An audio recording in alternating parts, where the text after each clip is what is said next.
ট্রেনের হুইসেল শুনে পিছিয়ে গেল হাতি। রেলকর্মী জীবন দিয়ে বাঁচিয়ে গেলেন গজরাজকে। এটা কোনো সিনেমা নয়, এটা একেবারে সত্যি ঘটনা।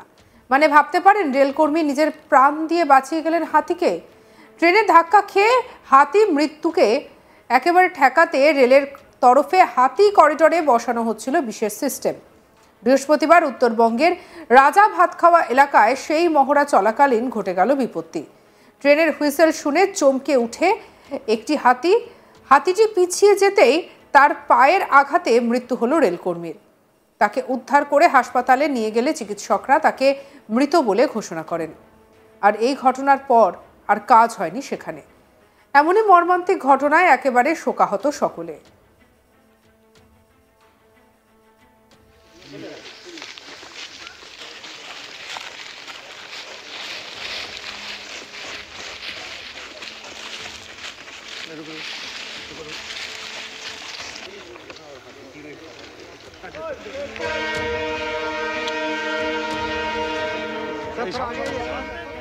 ইন্ট্রোডিউসিং এলিফ্যান্ট ডিটেকশন সিস্টেমে ট্রায়াল রান করতে এসে কুনকি হাতির আক্রমণে মৃত্যু হলো রেলের ঠিকাদারি সংস্থার এক কর্মীর। মৃতের নাম সন্দীপ চৌধুরী।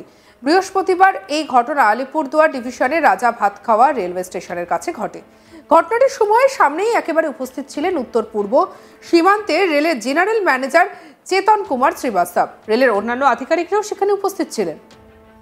রেলের সঙ্গে সংঘাতে হাতির মৃত্যু ঠেকাতে উত্তর পূর্ব সীমান্তে রেলের বিভিন্ন জঙ্গলের মধ্যে দিয়ে যাওয়া রেল লাইন বসানো হচ্ছে ডিটেকশন ডিভাইস। আর এই ডিভাইসের মাধ্যমেই রেল লাইনে হাতি এলে তা সতর্ক করবে ড্রাইভার। আর এই নিয়ে চেতন কুমার শ্রীবাস্তব কি বলছেন শোনাবো আপনাদের। एक फॉरेस्ट का आदमी रहता है सर। आज एक हादसा हो गया सर, इसका बारे में इंजरी है। देखिए, ये तो मैं खुद वहाँ था साइड पे। ये तो वाइल्ड एलिफेंट है, जानवर है, उसके बारे में मैं कमेंट करना ठीक नहीं है। इंजरी हुई है, हॉस्पिटल में गए, बट जानवर किसी के हाथ में नहीं, उनके मार थे सब। सर कौन से अस्पताल? तो एलिफेंट से हुई है। सर कौन से अस्पताल भेजा जा रहा है सर? तो रेलवे हॉस्पिटल चले गए हॉस्पिटल, वहाँ से उनको इतनी जरूरत। सर 430 किलोमीटर के लिए पूरा फंड कितना एलोकेट हुआ है? करीब 110-120 करोड़ का एस्टिमेट होगा। 120 करोड़ 120 करोड़ का एस्टिमेट होगा। सर जो हादसे में जो डेथ हुआ वो कौन क्या था? डेथ नहीं हुई, डेथ नहीं, इंसिडेंट जो इंजरी जो है वो basically one of the firm जो है उन्हीं के पार्टिसिपेटिंग फर्म्स हैं, उनके एक रिप्रेजेंटेटिव थे। वो जो हाथी के काफी पास चले गए थे, तो वाइल्ड एलिफेंट है, उसका रिएक्शन और शायद उनका पैर गड्ढे में चला गया था, इस तरह से लग रहा है। পুলিশ কর্মী ডিপি রায় কি বলেছেন শোনাবো। একটা ডেমনস্ট্রেশন হচ্ছিল, কোম্পানি রেলের সাথে একটা ডেমনস্ট্রেশন রেলের সামনে, যে আমরা জিএমএনএফ এর সামনে একটা ডেমনস্ট্রেশন দিচ্ছিল। সেটা হচ্ছে ওই রাজা ভাতখাওয়া কিলোমিটার মধু গাছতলা 162। ওখানে ডেমনস্ট্রেশন চলাকালীন একটা ট্রেনও থাকে ওই ডেমনস্ট্রেশনের মধ্যে। একটা পোষা হাতি কুনকি, যাকে বলে কুনকি, আনা হয়েছিল।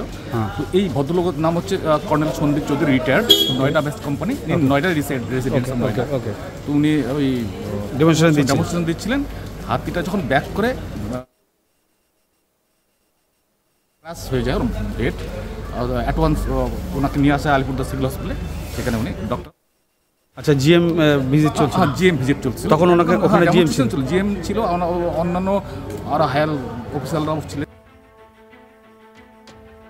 আর এই নিয়ে আমাদের কলিগ অনির্বাণ সিংহ রায় রিপোর্ট দেখাবো আপনাদের।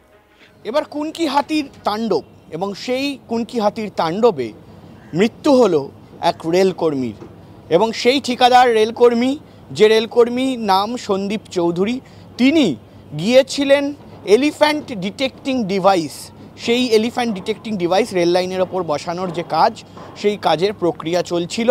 এবং সেই প্রক্রিয়া চলাকালীন আলিপুরদুয়ারের সংলগ্ন এবং রাজা ভাতখাওয়া স্টেশন সংলগ্ন এলাকায় একেবারে হাতির তাণ্ডবের কারণে মৃত্যু হলো এই রেলকর্মী, ঠিকাদার রেলকর্মীর। এবং যা জানা যাচ্ছে যে এই মুহূর্তে দাঁড়িয়ে আমরা দিনের পর দিন দেখে আসি যে কোথাও গিয়ে ট্রেন লাইনে, যে লাইন মূলত ডুয়ার্সের ওপর দিয়ে গেছে শিলিগুড়ি এবং নিউ জলপাইগুড়ি, সেই জায়গা থেকে সোজা একেবারে আলিপুরদুয়ার এবং কোচবিহার, এবং তার পাশাপাশি কিন্তু যে লাইন আসামের দিকে যাচ্ছে, সেই লাইনে বেশ কিছু জঙ্গল রয়েছে এবং বড় বড় ফরেস্ট, গরুমারা ন্যাশনাল পার্ক থেকে শুরু করে বিভিন্ন জঙ্গল, মাদারিহাট, হ্যামিল্টনগঞ্জ থেকে শুরু করে একেবারে মালবাজার এবং ডুয়ার্সের একেবারে বিভিন্ন এলাকা জুড়ে কিন্তু এই জঙ্গল রয়েছে।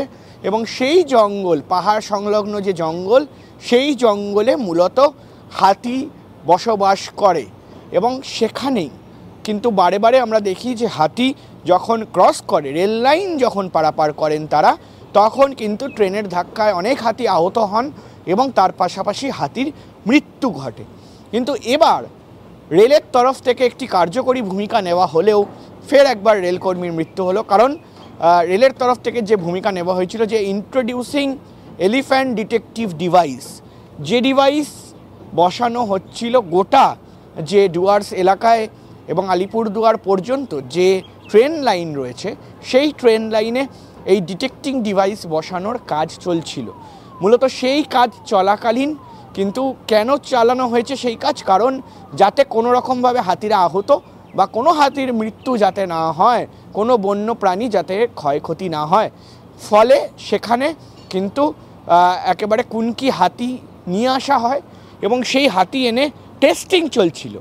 সেই সময় একেবারে যেই সময় ঘটনাটি ঘটে সেই সময় ভিস্তাডোম ট্রেন, সেই ভিস্তাডোম ট্রেন সেখান থেকে পারাপার করে এবং সেই সময় কিন্তু এই ঘটনাটি ঘটে। ভিস্তাডোম ট্রেন যখন একেবারে ডুয়ার্সের যে ভিস্তাডোম রয়েছে সেই ট্রেন যখন যাচ্ছিল, সেই সময় ডিটেক্টিং ডিভাইসকে একবার সক্রিয় করে তোলার জন্য সেই হাতিকে আনা হয় এবং সেই হাতিকে রেল লাইনে এনে বোঝানোর জন্য, টেস্টিং করার জন্য কিন্তু তখন চেষ্টা করা হলে ভিস্তাডোম ট্রেন যখন পাস করে সেই সময় কিন্তু হাতি হঠাৎ করে আক্রমণ করেন রেলকর্মীদের ওপর এবং তখনই কিন্তু রেলকর্মীর মৃত্যু হয়। যে ঠিকাদার রেলকর্মী, তার কিন্তু মৃত্যু হয় এবং সেই মৃত্যুর খবর অত্যন্ত একেবারে দুঃখের। এবং তার পাশাপাশি কিন্তু যারা উত্তর পূর্ব রেলওয়ের যারা রয়েছেন তারা কিন্তু সেখানে উপস্থিত ছিলেন এবং সেখান থেকে তাকে সরাসরি হাসপাতালেও নিয়ে যাওয়া হয়। কিন্তু হাসপাতালে কর্তব্যরত যারা ডাক্তার ছিলেন তারা সঙ্গে সঙ্গে তাকে মৃত বলে ঘোষণা করেন। ফলে এই মুহূর্তে দাঁড়িয়ে কিন্তু একেবারে বলা যেতে পারে যে হাতির জন্য যে ডিভাইস, টেস্টিং ডিভাইস বসানো হচ্ছিল রেলের তরফে, সেটাতেই কিন্তু এবার দুর্ঘটনা ঘটলো এক রেলকর্মীর এবং ঠিকাদার রেলকর্মী। ঠিকাদারের একেবারে কোম্পানির সঙ্গে তিনি কাজ করতেন, রেলের সঙ্গে, এবং তার কিন্তু মৃত্যু ঘটেছে এবং সেই মৃত্যুর পর কিন্তু এই মুহূর্তে শোকের ছায়া গোটা এলাকায়। সঙ্গে রাখুন আজ তাক বাংলাকে। আরো অন্যান্য খবরের জন্য লাইক, কমেন্ট, শেয়ার, সাবস্ক্রাইব করতে ভুলবেন না। আমরা এখন রয়েছি হোয়াটসঅ্যাপে, ফলো করে নিন।